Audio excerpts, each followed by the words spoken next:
গতকাল সকালে একটা জুডিশিয়াল কু করার চেষ্টা করা হয়েছিল, সেই প্রচেষ্টা ছাত্র জনতা ঠেকাই দিছে।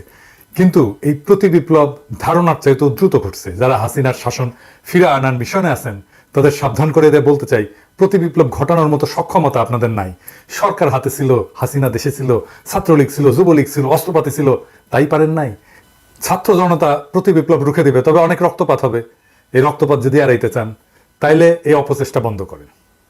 আমি আগের এপিসোডে বলছি যে এই বিপ্লবের স্টেক হোল্ডারদের কথা শুনতেছে না সরকার যারা গঠন করছে। আপনারা মনে করছেন আপনারাই একমাত্র বেশি বুঝেন, আর কেউ বুঝে না। এই আত্মম্ভরিতায় আজকের আপনাদের জুডিশিয়াল কুকের মুখে দাঁড় করাইছিল। আমি জনগণকে আহ্বান জানাবো, ইন্ডিয়ার বসানো পতিত সরকারের রাষ্ট্রপতি এবং সেনা নেতৃত্বের কার্যকলাপের প্রতি কড়া নজর রাখেন।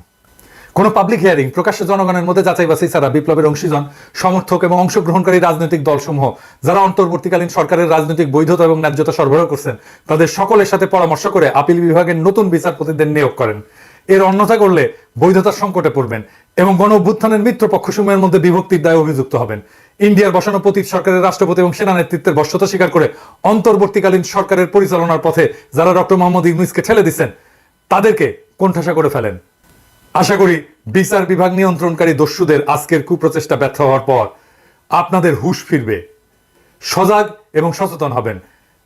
যারা রাস্তায় আছেন, গণ অভ্যুত্থানকারী সংস্থার কেন্দ্রে যারা নীতি নির্ধারণ, কৌশল প্রণয়ন এবং সমন্বয় করতেছেন তাদের বলবো, আপাতত বিজয়ের আনন্দে আত্মহারা না হইয়া দ্রুত রাষ্ট্র পরিচালনার গুরুত্বপূর্ণ চ্যালেঞ্জ সমূহ চিহ্নিত করে তা মোকাবেলার কাজে মনোযোগী হন। প্রতি বিপ্লব ঠেকানোই এখনকার প্রথম কাজ। আমি আগের ভিডিওতে বলছি দেশে এখন কোনো বিরোধী দল নাই, সুতরাং আমরা যারা বাংলাদেশের দ্বিতীয় স্বাধীনতা সংগ্রামে ভূমিকা রাখছি তারাই বিরোধী দলের কাজটা করব। এটা আমরা করব কয়েকটা জরুরি কারণে। কি কি কারণে? প্রথমত, এই সরকার একটা অত্যন্ত ক্রিটিক্যাল সময় দেশের শাসনভার গ্রহণ করছে। এই সরকারের সাফল্যের উপর নির্ভর করতেছে আমরা আমাদের বিজয় ধরে রাখতে পারবো কি পারবো না, নাকি আমাদের দ্বিতীয়বারের স্বাধীনতা ব্যাহত হয়ে যাবে। সুতরাং এই সরকারকে গঠনমূলকভাবে সমালোচনা করা, সহায়তা করা আমাদের কর্তব্য। দ্বিতীয়ত, এই সরকার যে প্রক্রিয়া গঠিত হয়েছে এবং এতে যারা অন্তর্ভুক্ত হয়েছেন তাতে এর সাথে সীমাহীন আত্মত্যাগের মাধ্যমে অর্জিত আমাদের এই ঐতিহাসিক বিপ্লবের যে স্পিরিট তা আগামী দিনগুলোতে সঠিকভাবে বাস্তবায়িত হবে কিনা তা নিয়ে আমার গভীর সন্দেহ আছে।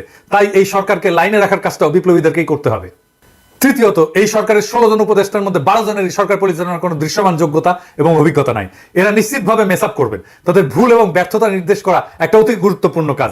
বাংলাদেশের মিডিয়া যদি বিশ্বাসযোগ্য হতো তাহলে এই কাজটা তারাই করতে পারতেন, কিন্তু ফ্যাসিস্ট আমলে আমরা আমাদের মিডিয়ার যে দাসসুলভ এবং অনেক ক্ষেত্রে গণবিরোধী ভূমিকা দেখছি তাতে এদের উপরে বিন্দুমাত্র আস্থা রাখা যায় না। তাছাড়া এই মিডিয়া হাউসগুলোর মালিকেরা প্রায় সব ক্ষেত্রে পলাতক গণখনি হাসিনার অনুগ্রহপ্রাপ্ত চরম অসৎ, দুর্নীতিগ্রস্ত, লুটেরা ব্যবসায়িক গোষ্ঠী। এরা সুযোগ পেলে বিপ্লবকে ব্যর্থ করে দেওয়ার চেষ্টা করবে। চতুর্থত, এই সরকার ভুল করলে বা ব্যর্থ হলে পরাজিত ফ্যাসিস্ট শক্তি এবং তার ভারতীয় পৃষ্ঠপোষকেরা তার পুরো সুযোগ নিয়ে আবার ঢুকে পড়ার চেষ্টা করবে। ইতিমধ্যে ভারত সরকার ইউনূস সরকারের প্রতি গভীর নেতিবাচক মনোভাব দেখেছে। ঢাকায় নিযুক্ত ভারতীয় হাইকমিশনার অন্তর্বর্তীকালীন সরকারের শপথ গ্রহণ অনুষ্ঠানে আসেন নাই। ভারতের মিডিয়াতে আমাদের দ্বিতীয় স্বাধীনতা নিয়ে ব্যাপক নেতিবাচক এবং উস্কানিমূলক প্রচার চালানো হচ্ছে। আমি এই প্রসঙ্গে আবার পরে আসবো। সুতরাং ভারত যে তার হারানো উপনিবেশ ফিরে পাওয়ার জন্য সুযোগের অপেক্ষায় আছে তা আমরা ইতিমধ্যেই ভালোভাবে উপলব্ধি করতে পারছি। এই পরাজিত শক্তি হাসিনা এবং তার প্রভু ভারত যাতে এদেশের রাজনীতি এবং শাসনে কোনোভাবে পুনঃপ্রবেশ করতে না পারে সেই জন্য সরকারের সমালোচনার স্পেসটা আমাদের দখলেই রাখতে হবে। পঞ্চমত, গণতন্ত্রকে একটা শক্ত ভিত্তির প্রতিষ্ঠার জন্য সরকারের গঠনমূলক সমালোচনার একটা সুস্থ ধারা তৈরি করা অত্যন্ত জরুরি। সরকারের জবাবদিহিতা নিশ্চিত করার লক্ষ্যে এই সমালোচনা হতে হবে নির্মমভাবে সত্য এবং বস্তুনিষ্ঠ। এতকাল আমরা দেখছি বিভিন্ন সরকারের সমালোচনাকে শত্রুতামূলক বলে মনে করা হইতো। এই নষ্ট সংস্কৃতি থেকে বেড়ায় আসতে হবে।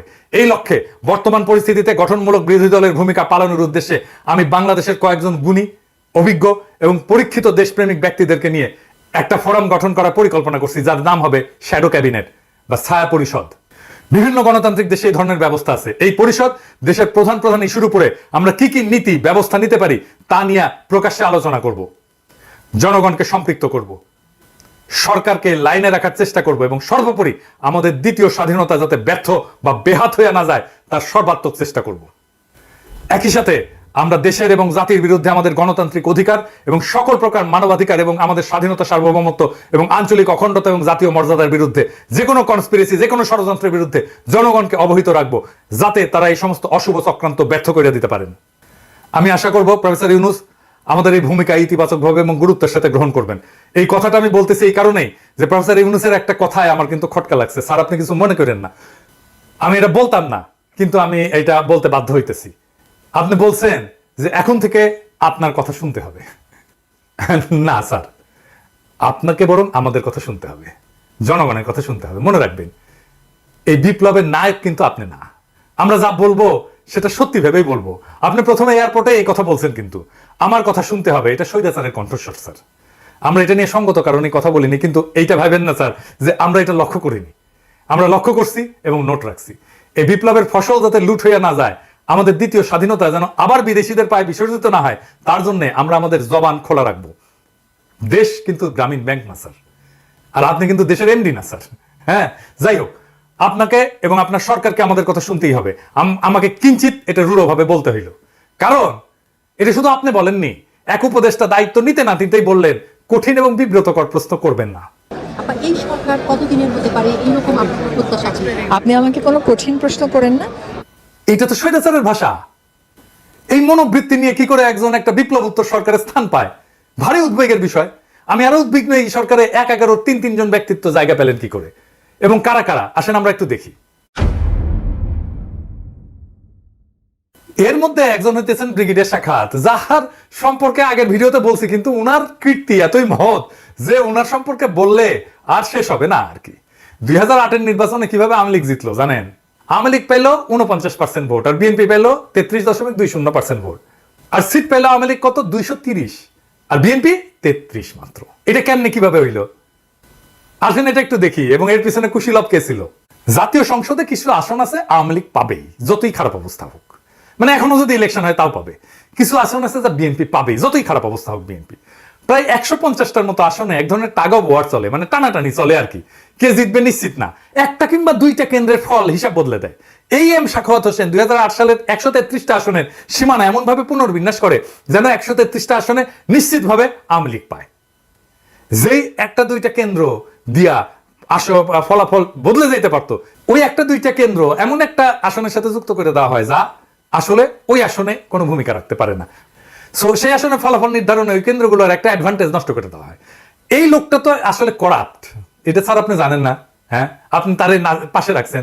চট্টগ্রামে থাকার সময় সেনাবাহিনীর গম চুরির দায়ে আর্মি থেকে ডিসমিস চেয়ে। তো এই লোককে নিয়ে প্রফেসর ইউনূস কেমনে কাজ করবে? আমি শুনছি উপদেষ্টা পরিষদের মিটিং এ নাকি মিলিটারি মেজাজ দেখায়। সত্য মিথ্যা জানি না, কেমন খাইস্টা দেখেন, ডরে বিদ্রোহী পুলিশদের সাথে কথা বলতে রাজারবাগ পুলিশ ফাঁড়িতে যায় না, আবার মিলিটারি মেজাজ দেখায়। শুনলে একদম পিত্তি জইলা যায় এই সমস্ত কথা শুনলে। এখন সুশীল হয়ে বসছে, এখন সরকার হয়ে বসছে। আর তৌহিদ হোসেন সাহেব, আমি কিন্তু ওনারা পছন্দ করি। উনি কিন্তু ১-১ সময় পররাষ্ট্র সচিব ছিলেন, ব্যক্তিগতভাবে অত্যন্ত সজ্জন মানুষ, সন্দেহ নাই। আমি বলছি যে আমি ওনারা পছন্দ করি, ওনার সাথে আমার দেখা হয়েছে, এক সময় কথা হয়েছে, কিন্তু সরকার হিসাবে কিন্তু পছন্দ করি না, বিশেষ করে এই সময়। কারণ তার সচিব থাকার সময় বাংলাদেশকে ভারতের পায়ে সমর্পণ করা হয়। এবার আমরা দ্বিতীয় মুক্তিযুদ্ধ করে ভারত মুক্ত হইলাম, এখন কি করে আশা করতে পারি যে তিনি বুক চিতায় শহীদ আবু সাইদের মতো ভারতের সামনে দাঁড়াতে পারবেন? আমি অন্তত সেই আশা করি না। সেই মেরুদণ্ড ওনার নাই, থাকলে সেই সময় রুখে দিতেন। তাই এই কাজ তারে দিয়ে হবে না। আর 111 আর কুশীলা বলে হাসান আরিফ, এর আমলে 3 মাসের তত্ত্বাবধায়ক সরকারকে টেনে টুনে 2 বছর মেয়াদি করা হয়, যার ফল আমরা 16 বছর ধরে মর্মে উপলব্ধি করতেছি। কে 2 বছর মেয়াদি করার কাজটা করছে? উনি। এই সরকারের প্রত্যেক মানুষকে হইতে হবে দক্ষ বিপ্লবের চেতনাবাহী এবং সাহসী এবং হৃদয়বান। হাসান আরিফ তার পুত্রবধূকে 9 মাসের অন্তঃসত্ত্বা অবস্থায় জেলে পাঠিয়েছিলেন। জেলেই মহিলার বাচ্চা হয়েছে। আপনার যত বড় শত্রু হোক না কেন, 9 মাসের অন্তঃসত্ত্বা নারীকে আপনি জেলে পাঠাইতে পারেন? উনি বলবেন জেলে তো আমি পাঠাই নাই, পুলিশ নিয়ে গেছে। 10 বার জামিন চাইছিল এই মহিলা, ওনার পুত্রবধূ। ক্ষমতা খাটা আটকায় দেওয়া হয়েছে। কে ক্ষমতা খাটাইছে? 2 বছরের মাসুম বাচ্চাকে মায়ের কাছ থেকে সরায় রাখা হয়েছে। উনি তো বাসার মানুষকে আগে দেখবেন, দেশের মানুষের প্রতি ন্যায় উনি কেমনে করবেন? নিজের বাসা ঠিক রাখতে পারে না, আর দেশের প্রতি দায়িত্ব পালন করতে আসছেন। এই সমস্ত বালের আলাপ দিয়েন না তো আমার সাথে। তার অপকর্মের ফিরিস্তি পরে দেওয়া যাবে। যাই হোক, স্থানীয় সরকার পল্লী উন্নয়ন সমবায়ের দায়িত্ব যদি কাউকে দিতে হয়, তাহলে তো 1-11 একজন কুশীলভকে কেন? এই বিষয়ে তার কি বিদ্যা, কি অভিজ্ঞতা? সরকার কি এরকম একটা বাটোয়ারের বিষয়? এবার আর কয়েকটা প্রশ্ন রাখি। 15 বছর স্বৈরাচারের কইলা বৈশা সকল সুযোগ সুবিধা ভোগ করছে জাতীয় পার্টি। তারাও তো স্বৈরাচারের দোষর নাকি? হাসিনার তো তারা জোট সঙ্গী। কেমন করে বিপ্লবী সরকারের শপথ অনুষ্ঠানে তারা অংশগ্রহণ করে? এ দায় কার? আরেকটা বিষয়, ইন্ডিয়া আর আওয়ামী লীগ হিন্দুদেরকে মাঠে নামাইছে, এইটা বলে যে তাদের উপর নির্যাতন হইতেছে। আপনি একজন হিন্দু স্ট্যাটাস দেখেন, সে বলতেছে আওয়ামী লীগের নির্দেশে ফুরসাইল গ্রামের পোদ্দার বাড়ি এই মন্দিরে বোম ফুটাইছে। এই দেখান কারা এটা করছে এবং সে কি বলে, যাকে ধরছে সে কি বলতেছে। আমরা 3 জন ছিলাম, মাসুদ খানে পাঠাইছে। কোনো টাকা অফার করছিল না, আমরা তো তার কথা আর কি ফুটাইছি। কোন জায়গায় ফুটাইতে গেছে? মন্দিরের সামনে ফুটাইছি। কোন এলাকায়? ফুসছে কে ফুটাইতে গেছিল? কে মাসাদ আপনি কি নেতা? মাসাদ খান। আমি লিখে নেতা মাসুদ খান। আপনি কি নেতা? উনি কম্পিউটার গেছে মন্দিরে বোমাটা অর্ডার দিছে। হ্যাঁ। আচ্ছা ঠিক আছে কটা বোমা আমাদের মারছো? তো দুইটা বোম ছিল। দুটা বোমা দিছিল। না আমাদের বোমই ছিল। সাথে কি নিয়েছিলা? বাইক নিয়েছিলা? না হব সাথে একটা বাইক ছিল। কে কে ছিল সাথে? সাথে কে কে ছিল? তিনজন ছিলাম। তিনজন নাম কি? সৌমিক তুহিন আর আমি। ওকে আচ্ছা তোমাদের কোনো টাকার অফার করে না? কি বলে নিছে? কি বলে নিছে তোমাদের? তোমাদের কি বলে ওখানে নিছে? কি বলে দিছে এটা বলো। আমাদের বোম ফুটাইতে বলছে আর কি ফুটাইছি। কইছে এটা বন্ধ টাকা পয়সা দিছে টাকা কোনো? পয়সা দিছে কোনো? না সে বিষয়ে তুমি কিছু জানো? না তোমার সাথে যদি টাকা টাকা জানে? মারলা কেন? ওটা জানি না। তা তোমরা মারলা কেন? তোমার স্বার্থ কি? এইগুলা ইন্ডিয়ান মিডিয়া ছড়াইতেছে। এই যে দেখেন 20টা গুজব তারা আইডেন্টিফাই করছে। দেখেন কিরকম গুজব। এই যে সাহেব একটা একটা কইরা দেখান। হ্যাঁ দেখেন কিরকম ফলস গুজব এই সমস্ত গদি মিডিয়া ছড়াইতেছে টুইটারে। ইন্ডিয়ারে বলতেছি নিজের দেশে সংখ্যালঘুর নিরাপত্তা নিয়ে বিচলিত হন, বাংলাদেশ নিয়ে বিচলিত হইয়ান না। এমনিতে তো আমসালা দুইটাই গেছে। বাংলাদেশের সাথে সম্পর্ক আরো নষ্ট করতে না চাইলে থামেন এইবার। বাংলাদেশের হিন্দুদের নিজের রাজনৈতিক কৌশল বাস্তবায়নে ঘুঁটি বানাইবেন না। পাশারসা আমরা কিন্তু তুলে দেবো একেবারে। আওয়ামী লীগ নেতারা 300 দুষ্কৃতিকারীদের ভাড়া করছে ডাকাতি করার জন্য, ঢাকা এসে ডাকাতি করতেছে। অবিশ্বাস্য। তো হিন্দু ভাইরা একটু শুনেন, হাসিনার শাসনকে ফিরে আনার জন্য হিন্দু নির্যাতনের কাঠ খেলবেন না। এই অস্থির সময় দুর্বৃত্তরা সুযোগ নেয়। আওয়ামী লীগের মুসলমান নেতারা মাইর খায় নাই, বিভৎসভাবে মার খাইছে, মারা গেছে, বাড়ি ঘর দর পুরাই দিছে। দেয় নাই? কত বড় বড় নেতাদের বাড়ি ঘর দর শেখ মুজিবের 32 নম্বর পুরাই দিছে। আমি বলছি কোথায় কোথায় যোগাযোগ করতে হবে নিরাপত্তার জন্য। আপনাদের বাসস্থান মন্দির পাহারা দেওয়া হয়েছে না? হয়েছে তো, আরো হবে। কিন্তু এটাকে ইস্যু বানায় বিপ্লব বাঞ্চালের চেষ্টা করবেন না, আপনাদের দোহাই লাগে। এইটা আনম্যানেজেবল পর্যায়ে চলে যেতে পারে। কিন্তু আপনাদের সাবধান করে দিচ্ছি, সতর্ক করে দিচ্ছি। বাসায় ফিরে স্থানীয় দরকার হলে হেফাজত ইসলামের সাথে যোগাযোগ করেন, তারা আন্তরিকতার সাথে আপনাদের রক্ষা করছে। স্পেসিফিক কোথাও নিরাপত্তা প্রয়োজন হলে আমাকে জানান, আমি আমার সীমিত সামর্থ্য নিয়ে আপনাদের পাশে দাঁড়াবো। গোবিন্দ পরমাণু তো হিন্দুদেরই নেতা না, সে বলছে যে একটা ঘটনা সাম্প্রদায়িক না। তারা আক্রান্ত হয়েছে কারণ তারা আওয়ামী লীগ করতো। এখন ধরেন পঙ্কজ দেবনাথ যদি দলা খায়, তাই তো বলতে পারে না সে যে হিন্দু ধর্মে দলা খাইছে। আওয়ামী লীগ যে নির্যাতন চালাইছে গত 15 বছর সারা বাংলাদেশের মানুষের উপরে, সেটার একটা প্রতিক্রিয়া হবে না? হবে তো। পঙ্কজ দেবনাথ দলা খায় কারণ সে আওয়ামী লীগ, এইটার জন্য না যে সে হিন্দু। এটা হিন্দু মুসলমান উভয়ের ক্ষেত্রেই হবে। আপনি হিন্দু পরিচয় নিয়ে সুরক্ষা চান কেন? আপনি তো স্বার্থপর কেন? আওয়ামী লীগ করা যে মুসলমান, সে কি পরিচয়ে সুরক্ষা পাবে? তার বাড়ি ঘর দর গেছে না? আওয়ামী লীগের কোন নেতার বাড়ি অক্ষত আছে আমাকে বলেন তো? জেলা পর্যায়ের নেতা বাড়ি পর্যন্ত অক্ষত নাই। আরে শেখ মুজিবের 32 নাম্বার ধ্বংস হয়ে গেছে, হাসিনার গণভবন ধ্বংস হয়ে গেছে। তো হাসিনার পতন হয়েছে তো, তাই না? হাসিনার পতনের পরেও যে আপনারা বাংলাদেশের হিন্দুরা শান্তিপ্রিয়ভাবে বাধাহীনভাবে ব্যাপক জমায়েত এবং মিছিল করতে পারছেন বিভিন্ন জেলায় কোনো ধরনের বাধা ছাড়া, তাতে কি প্রমাণ হয় না যে আপনারা ভালো আছেন? আপনার নেত্রী হাসিনা আমাদের করতে দিছে? দেয় নাই তো। ফাইনালি গোপালগঞ্জে আর্মির উপরে হামলা করছে গোপালীরা। এটা নিয়ে একটু আলাপ করি। এই একটা জায়গায় আছে হাসিনার হয়ে গুন্ডামি করার জন্য অবশিষ্ট, মানে এই যে ব্রুট ফোর্স, এটা অ্যাপ্লাই না করে সহজেই গোপালীর ঝামেলা ট্যাকেল করা যায়। এই কৌশল সব জায়গাতেই প্রয়োগ করতে পারবেন। গোপালগঞ্জের সাপ্লাই চেইন এটা কেটে দেবেন। সেনাবাহিনীকে বলতেছে এটা খুব সিম্পল মিলিটারি স্ট্র্যাটেজি। সরকারি কর্মচারীদের উইথড্র করেন, বিদ্যুৎ লাইন বিচ্ছিন্ন করেন, গ্যাসের লাইন থাকলে বিচ্ছিন্ন করেন, পানি সরবরাহ হবে না, গ্রামের সাথে সংযোগ বিচ্ছিন্ন করে দেন, রেডিওতে শান্তিপ্রিয় জনগণকে শহর ত্যাগ করতে বলেন, মাইক্রোফোনে বলেন, দরকার হলে লিফলেট ছাড়েন, তারপরে অভিযান চালান, বিনা রক্তপাতে ঠান্ডা হয়ে যাবে। হাসিনা এবং জয়ের এই শয়তানি বন্ধ করতে হবে। কি কৌশলে? আসেন এটা আলাপ করি। ভারতকে হাসিনাকে বহিষ্কার করতে হবে। একজন গণহত্যাকারীকে ভারত আশ্রয় দিতে পারবে না। ভারতের সাথে আমাদের আরো অনেক ফয়সালা আছে। ভারতকে বলতে হবে ঢাকার হাইকোর্টের সামনে থেকে অপহৃত সুখরঞ্জন মালিক কিভাবে ভারতের জেলে যায়, বিএনপি নেতা সালাউদ্দিন কিভাবে ঢাকা থেকে গুম হয়ে সিমলায় আবিষ্কৃত হয়। সরকারকে কূটনৈতিক চ্যানেলে প্রশ্ন ছুড়ে দিতে হবে ভারতকে শান্তিতে থাকতে দিবেন না। ভারতকে শান্তিতে থাকতে দিবেন তো শেখ শয়তানি কন্টিনিউ করবে। জাতিসংঘে অভিযোগ দিতে হবে বাংলাদেশের রাজনীতিতে কেন হস্তক্ষেপ করছে ভারত। প্রমাণ আছে তো। ভারতের সাথে সমস্ত চুক্তি প্রকাশিত করতে হবে, যে চুক্তিগুলো বাতিলযোগ্য সেই যেগুলো অবিলম্বে বাতিল করার জন্য সরকারকে ব্যবস্থা নিতে হবে। জব পারমিট ছাড়া যারা বাংলাদেশে কাজ করতেছে ভারতীয়, তাদেরকে গ্রেপ্তার করতে হবে। এভার কেয়ার সহ যে সমস্ত হাসপাতালে ইন্ডিয়ান ডাক্তার আছে তাদেরকে তাড়াইতে হবে এবং গ্রেপ্তার করতে হবে, কারণ তারা আইন ভাঙছে। আইন কিভাবে ভাঙছে আসেন বলে দিচ্ছি। বাংলাদেশের আইন অনুসারে বিদেশি ডাক্তার টেম্পোরারি রেজিস্ট্রেশন পায়, কিন্তু রুগী দেখতে পারবে না। একটা ক্ষেত্রে পারবে, যদি স্থানীয় ডাক্তারকে প্রশিক্ষণ দেয়। এরা প্রশিক্ষণের কথা বলে ধুমসে রুগী দেখতেছে, এরা তো কোনো প্রশিক্ষণ দিচ্ছে না, তাই না?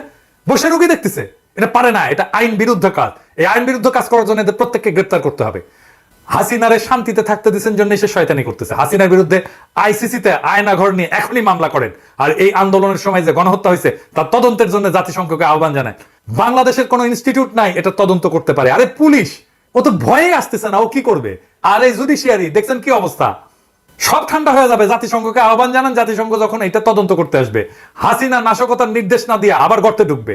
ইন্ডিয়ার হাসিনাকে দৌড়ের উপরে রাখেন, বাংলাদেশ ঠান্ডা থাকবে, বিপ্লব রক্ষা পাবে, প্রতি বিপ্লব করা একদম হান্দায় দেওয়া হবে। ইনকিলাব জিন্দাবাদ।